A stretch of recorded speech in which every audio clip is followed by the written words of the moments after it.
गुरुद्वारे मस्जिद नासूर बन गए हैं, ये कहना है भारतीय जनता पार्टी के नेता का। बीजेपी नेता के बयान पर बवाल मच गया दोस्तों। अभी तक भारतीय जनता पार्टी के नेता मस्जिद को निशाना बना रहे थे, चर्च को निशाना बना रहे थे, लेकिन अब बात गुरुद्वारे तक पहुंच गई है। मस्जिद के साथ साथ गुरुद्वारे को भी निशाना बनाया जा रहा है। राजस्थान में भारतीय जनता पार्टी के नेता के इस बयान पर बवाल मच गया है, क्योंकि भारी संख्या में सिख समुदाय के लोग जो है वो विरोध में उतर आए हैं बीजेपी के खिलाफ। सिख समुदाय के लोग बीजेपी पर भड़क उठे हैं दोस्तों, जिसका वीडियो सामने आया है। इस वीडियो की अगर मैं बात करूं तो बीजेपी के खिलाफ सिख समुदाय के लोग बहुत गुस्से में नजर आए। उन्होंने कहा कि बीजेपी देश को बांटने का काम कर रही है, ये नासूर बन गई है देश के लिए। बाकायदा वीडियो जो है इस खबर में आपको हम दिखाएंगे। नमस्कार, मेरा नाम है जयंती झा और आप देख रहे हैं देश नीति।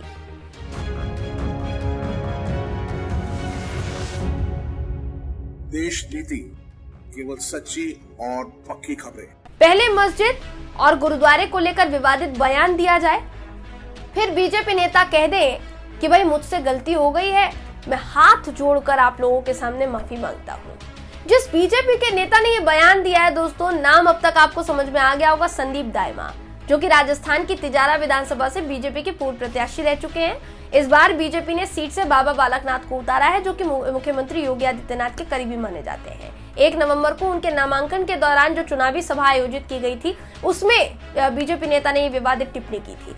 संदीप साइमा ने बयान दिया कि जिस तरीके से तिजारा में ना ये गुरुद्वारे और मस्जिद बनाकर छोड़ दिए गए हैं, ये आगे चलकर नासूर बन जाएंगे, इसलिए फर्ज बनता है हमारा कि इसको उखाड़कर फेंक दें। तिजारा समेत पूरे अलवर जिले में सिख समाज के लोगों ने बीजेपी नेता के इस बयान को लेकर नाराजगी जताई है, और इन लोगों ने न सिर्फ नाराजगी जताई बल्कि संदीप दाइमा के पुतले पर जूते मारे, जलाया गया पुतला, संदीप दाइमा मुर्दाबाद के नारे लगाए गए, और उसके बाद संदीप दाइमा ने माफी मांगते हुए बाकायदा वीडियो जारी किया, जिसका असर पड़ता हुआ दिखाई नहीं दे रहा है। क्योंकि एक वीडियो सामने आया है जिसमें सरदार जी ये कहते हुए दिखाई दे रहे हैं कि बीजेपी का नेता आलतू फालतू कुछ भी बयानबाजी कर रहा है, चुनाव आयोग क्या कर रहा है, क्या तोता बन गया चुनाव आयोग मोदी का। वीडियो दिखाते हैं दोस्तों, आपको वीडियो देखिए। तो जैसा वीडियो में देखा जा सकता है कि सरदार जी गुस्से में दिख रहे हैं और कह रहे हैं कि क्या चुनाव आयोग बीजेपी का तोता बन गया है। ये लोग आज देश को बांटने का काम कर रहे हैं। हमारे देश में पुराने समय से प्रथा चलती आ रही थी कि हिंदू, मुस्लिम, सिख, ईसाई सब एक साथ रहते हैं। कोई किसी के धार्मिक स्थल पर आज तक हमला नहीं करता था, आज तक किसी के धार्मिक स्थल पर किसी तरीके की कोई टिप्पणी किसी ने नहीं की। लेकिन भारतीय जनता पार्टी के नेताओं ने एक अलग ट्रेंड शुरू कर दिया है। ये जब चाहे कैसे भी किसी भी तरीके से इस तरीके का बयान दे सकते हैं। और सबसे बड़ी बात ये जो सरदार जी ने जहां ध्यान दिलाया वो ये दोस्तों कि जिस वक्त संदीप दाइमा ये बयान दे रहे थे, उस वक्त मंच पर योगी आदित्यनाथ मौजूद थे।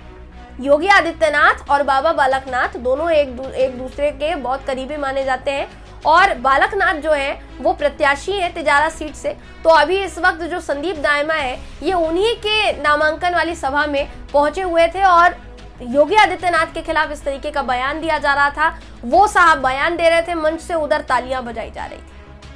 तो इसी के खिलाफ अब तमाम सिख समुदाय के जो लोग हैं वो सड़कों पर उतर आए हैं भारतीय जनता पार्टी के खिलाफ, और इस तरीके का विरोध जो है वो देखने को मिल रहा है बीजेपी को। देखिए, राजस्थान में चुनाव होने वाले हैं।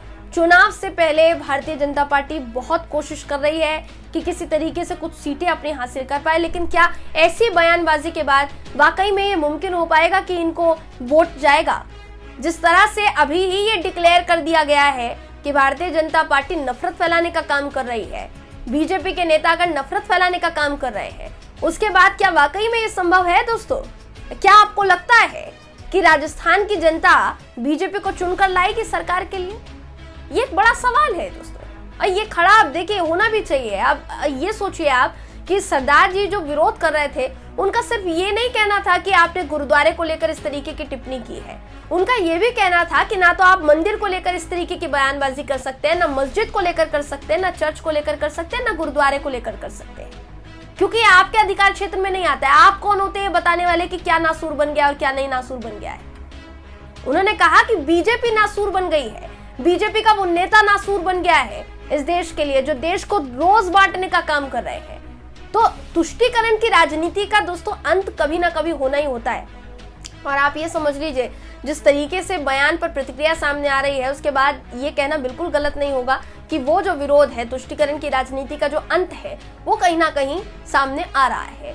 देखने वाली बात ये होगी कि विरोध कहां तक जाता है और भारतीय जनता पार्टी के नेता को माफी मांगने के बाद भी इसका नुकसान कितना ज्यादा झेलना पड़ता है।